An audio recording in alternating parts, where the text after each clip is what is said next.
Bismillahirrahmanirrahim. Assalamualaikum warahmatullahi wabarakatuh. Alhamdulillah rabbil alamin wal aqibatu lil muttaqin wal udwana ila 'alal zalimin.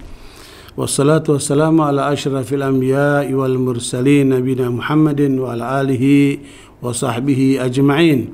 Ya ayyuhalladzina amanu taqullaha haqqa tuqatih wa la tamutunna illa wa antum muslimun. Subhanaka la ilma lana illa ma 'allamtana innaka antal alimul hakim. Allahumma la sahla illa ma ja'altahu sahla wa anta taj'al hazna idza syi'ta salama. Ba'd.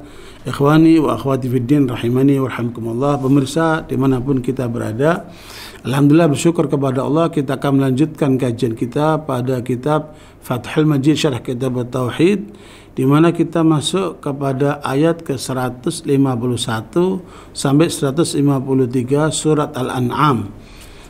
Tiga ayat ini, kata Ibnu Mas'ud, merupakan ringkasan dari seluruh ajaran kitab-kitab yang terdahulu, termasuk diantaranya the Ten Commandment yang pernah dibawa oleh Nabi Musa alaihissalam, yang diringkas oleh Allah dalam surat Al-An'am tiga ayat surat Al-An'am 151 sampai 153. A'udzubillahi minasyaitonir rajim. Qul ta'alu atlu ma harrama rabbukum 'alaikum alla tusyriku bihi syai'a. Ya. Katakanlah Muhammad, marilah kami bacakan kepada kalian hal-hal yang diharamkan kepada kalian, yang kemudian ada 10 hal yang diingatkan oleh Allah dalam ayat ini, disebut dengan al-huququl asyarah. Jadi hak-hak yang 10 yang harus kita perhatikan di dalam rangka kita menjalankan hidup kita, agar jangan sampai kita menabrak larangan Allah Subhanahu wa taala, sehingga perlulah dibacakan kepada umat ini, kepada umat seluruhnya yang ada di dunia ini, supaya mereka waspada jangan masuk kepada pelanggaran yang dilarang oleh Allah Subhanahu wa taala. Yang pertama adalah alla tusyriku bihi syai'a. Janganlah kalian menyekutukan Allah sedikit pun.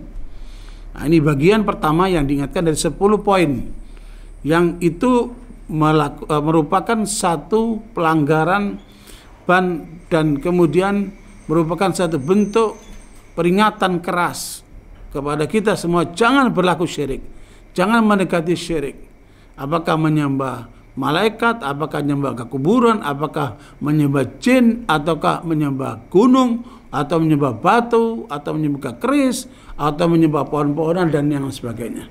Ya, la inna asyrakta la yahbatana amaluka wa la takunanna minal khasirin. Kalau kamu syirik kepada Allah, maka seluruh amalmu batal. Ya, dosa terbesar adalah dosa syirik yang harus kita hindari. Innallaha la yaghfiru an yushraka bihi wa yaghfiru ma duna dzalika liman yasha. Dalam surat An-Nisa 48 Allah menyebutkan segala dosa bisa diampunkan oleh Allah kecuali syirik. Ya, kecuali orang itu bertobat kepada Allah Subhanahu wa taala. Sehingga poin pertama inilah yang ditekankan dalam kajian kita ini, supaya tidak kita terlibat dengan kemusyrikan sekecil apapun, baik syirik akbar maupun syirik asghar. Nah, barakallahu yang kedua dalam 10 poin dalam ayat ini adalah wabil walidain ihsana. Ya, pertama hak Allah, hablum minallah. Yang kedua hablum minan nas, diawali dengan orang tua. Wabil walidain ihsana, dan berbuatlah yang terbaik kepada kedua orang tuamu, baik ucapan maupun perbuatan. Dan jangan membuat orang tuamu itu nangis, membuat orang tuamu kecewa, membuat orang tuamu sedih, ya. Dan bicara dengan lemah lembut, berbuatlah yang terbaik, senangkan hati orang tuamu. Bahkan malaikat mengingatkan kepada kita lewat pernyataannya di hadapan Nabi sallallahu alaihi wasallam, syaqiyun abdun adraka walidayhi aw ahadahuma wa lam yudkhilahul jannah. Celaka seorang hamba yang berjumpa dengan kedua orang tuanya atau salah seorang dari kedua orang tuanya, tapi tidak menyebabkan dia masuk surga. Celaka hamba yang seperti itu. Nabi mengatakan amin. Jangan sampai kita kena aminnya Nabi SAW, sebagaimana hal ini diriwayatkan di dalam Al-Adabul Mufrad, dalam kitab riwayat Imam Bukhari rahimahullah. Karena itu barakallahu poin yang kedua dari 10 poin yang diingatkan oleh Allah, dibacakan, yaitu berbuatlah yang terbaik kepada kedua orang tuamu, jangan sampai menyakiti hati mereka, dan jagalah orang tuamu, apalagi ketika mereka sudah semakin tua, semakin renta, yang butuh perhatian anak-anaknya. Nah, yang ketiga, wala taqtulu auladakum min imlaq ya. Dalam ayat lain mengatakan khasyat imlaq, dalam ayat ini wala taqtulu auladakum min imlaq nahnu narzuqukum wa iyyahum. Di dalam ayat lain disebutkan nahnu narzuquhum wa iyyakum ya. Jangan kamu membunuh anakmu karena kamu takut miskin. Ya, kamilah akan memberikan rezeki kepada kalian dan kepada anak-anak kalian, kata Allah. Dalam ayat lain disebutkan, kamu berikan rezeki kepada anak-anak kalian dan kepada kalian. Karena itu barakallahu tidak boleh orang tua karena anaknya merasa banyak kemudian digugurkan anaknya. Ya, padahal anak itu normal bisa tumbuh menjadi anak yang bisa jadi anak saleh nantinya. Tetapi karena orang tua khawatir tidak bisa memberi makan, tidak bisa mendidik, tidak bisa membesarkan, maka kemudian dia bunuh anaknya itu. Na'udzubillah min dzalik. Ini satu hal yang tercela dan itu dosa besar yang harus kita hindari. Ya, membunuh anak masih dalam orok. Sekarang sudah mulai banyak juga. Kemarin itu ada ibu-ibu membunuh 3 anaknya. Ya, karena merasa kemiskinan, karena pengaruh Covid. Akibatnya tega kemudian membunuh anak-anaknya. Naudzubillah min dzalik. Nah, ini dilarang kita kemudian menyakiti anak kita, apalagi sampai membunuh anak kita karena takut apa tadi? Miskin. Ya, rezeki di tangan Allah, masing-masing sudah ada rezekinya dan rezeki kita tidak akan jatuh ke tangan orang lain. Karena itu yang penting kita berusaha maksimal, kita pasrah kepada Allah. Ya, jangan takut terhadap rezeki. Kemudian yang keempat, wala taqrabul fawahisha ma dhahara minha wa ma batan. Jangan kalian mendekati kebejahatan dalam perilaku hubungan laki perempuan, dalam masalah korupsi, dalam segala bentuk pelanggaran dosa-dosa besar, jangan kamu dekati itu. Mendekati aja dilarang, apalagi mengerjakannya. Ya, ayatnya mengatakan wala taqrabul fawahish, terutama segala bentuk yang dapat merusak ya perilaku manusia dari karena seksnya, karena hawa nafsunya, ya karena faktor-faktor yang lainnya yang disebabkan kemudian orang itu terjerumus ke dalam dosa-dosa besar, ya termasuk kategori fawahish ini. Ya, ma dhahara minha ma batan, yang nampak maupun yang tidak nampak. Jangan ketika di depan orang kelihatan baik, kelihatan soleh, tapi ketika nggak ada orang dia bejat, dia korupsi, dia berzina, dia nggak benar. Ini manusia-manusia yang terjerumus ke dalam kesalahan, dalam dosa besar yang harus kita sadarkan supaya tidak terjerumus ke dalam kubangan yang dilarang oleh Allah Subhanahu wa taala. Kemudian yang kelima, wala taqtul nafsa allati haramallahu illa bil haqq. Ya, jangan membunuh jiwa kecuali dengan cara yang benar. Ya, sekarang ini lagi rame dipermasalahkan pembantaian terhadap 6 orang laskar FPI yang ditembak mati ya pada saat terjadi kejar-kejaran di KM 50 Kerawang Timur itu, dan tentunya ini sekarang dalam proses untuk penyelidikan oleh Komnas HAM. Ya, mudah-mudahan nampak ini yang sebenarnya kayak apa itu. Dan kita sebagai kaum muslimin jangan berani membunuh manusia tanpa alasan yang benar. Apa alasan yang benar itu? Ada 3. Ya, Rasulullah SAW menyampaikan la yahillu damu mri'in muslimin illa bi ihda thalas. Tidak sah darah seorang muslim ditumpahkan kecuali karena 3 sebab. An-nafsu binafsi. Orang membunuh harus dibunuh itu melalui proses pengadilan. Ya. Kemudian yang kedua, as-sayyibuz zani. Seorang yang sudah berkeluarga, laki atau perempuan, tapi kemudian dia berzina, maka dihukum rajam. Itu pun proses lewat pengadilan dalam hukum Islam. Dan yang ketiga adalah at-tariku lidinihi al-mufariq lil jamaah.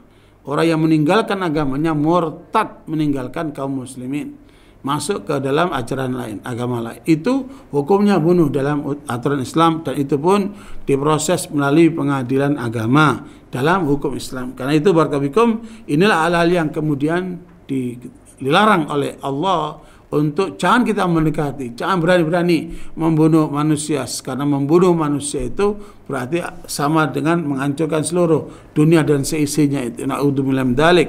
Ya, makanya orang membunuh apalagi orang mukmin, maka itu tempat dia neraka jahanam dan dimurkai oleh Allah dan dilaknat oleh Allah, dan naudzubillah min dzalik dia akan berada di neraka selama-lamanya. Naudzubillah min dzalik. Karena itu jangan sampai kita berani membunuh orang muslim apalagi dia orang mukmin.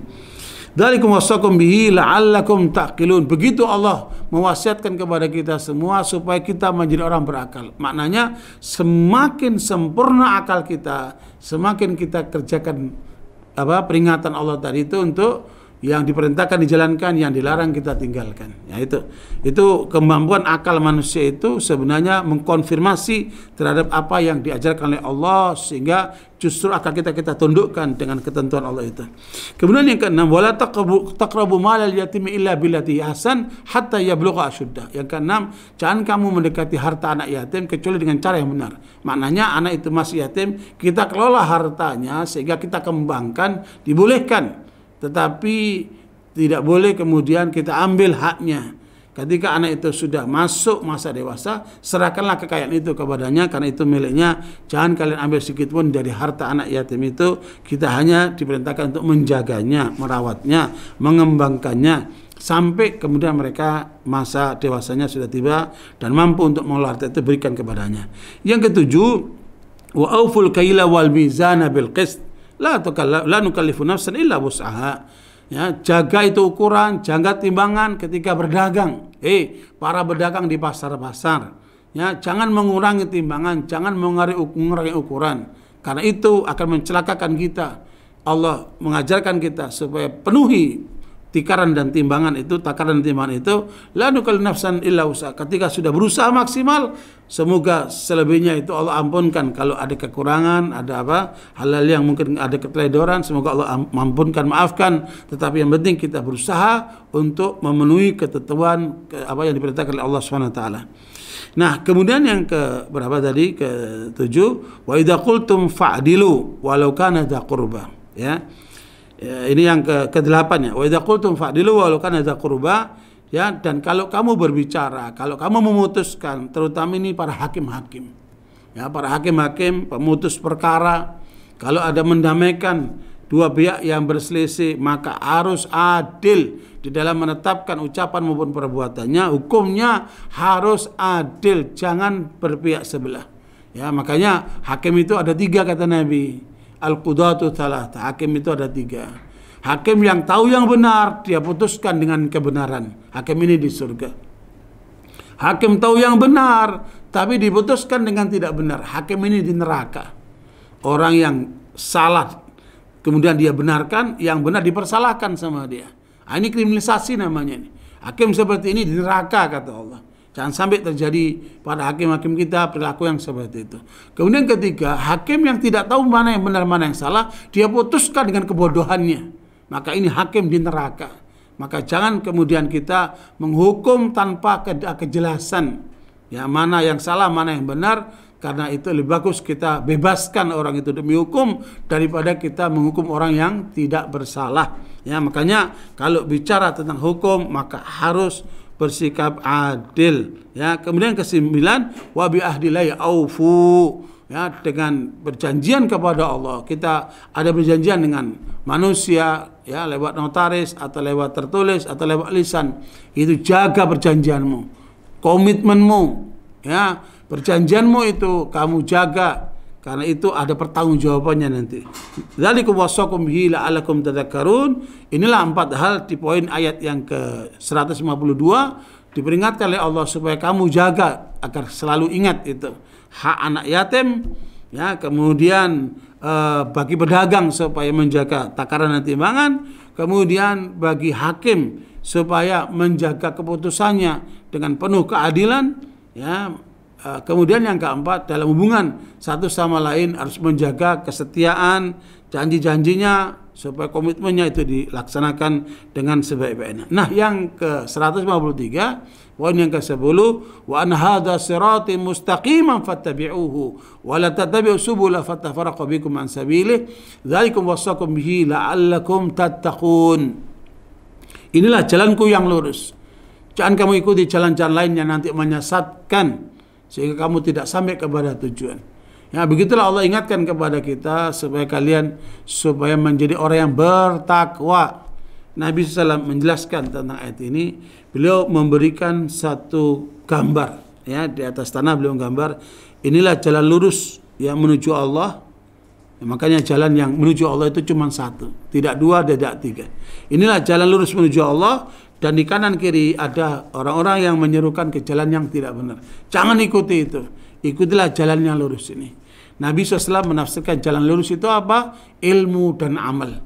Ya, berpeganglah dengan jalan yang lurus berdasarkan ilmu dan amal, dan kemudian kita komitmen dengan itu. Semoga kita menjadi orang bertakwa, tidak terjerumus ke dalam berbagai macam aliran sesat yang hari ini banyak sekali mengajak manusia ke jalan yang menyimpang dari jalan Allah, dan itu akan mengakibatkan kesengsaraan dunia dan akhirat. Semoga 10 wasiat ini yang disampaikan oleh Allah dalam surah Al-An'am 151, 153 menjadi pelajaran buat kita, agar kita pegangi, agar kita diridai oleh Allah dan rahmatinya, dan diberikan husnul khatimah di dunia dan selamat di akhirat. Aqulu qawli hadza wa astaghfirullaha wa sallallahu Muhammad walhamdulillahi amin. Subhanallah asyhadu an la ilaha illa anta astaghfiruka wa atubu ilaik. Wassalamu alaikum warahmatullahi wabarakatuh.